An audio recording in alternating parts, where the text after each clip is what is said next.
La ancestral celebración del mercado semanal, ininterrumpida desde hace 10 siglos, ilustra magníficamente otra de las actividades ejercidas secularmente por las comunidades judías de la península ibérica.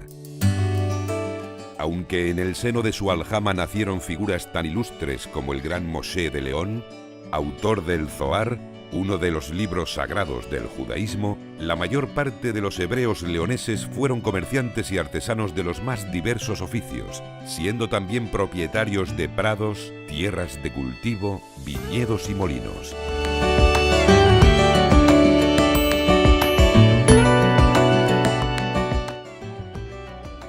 Tras la destrucción del Castrum Iudeorum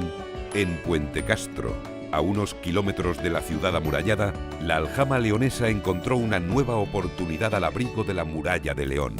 en el espacio que actualmente ocupa el célebre barrio húmedo, donde a lo largo de 3 siglos los judíos vieron nacer a sus hijos y a los hijos de sus hijos.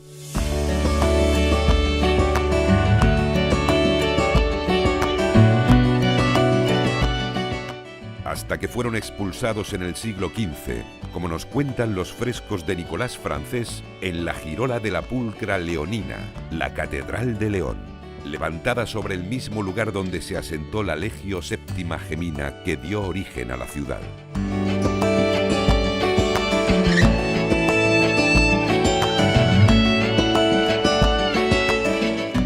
Una ciudad secreta donde la historia de los judíos se reconstruye por igual entre el silencio de las calles estrechas de la antigua judería,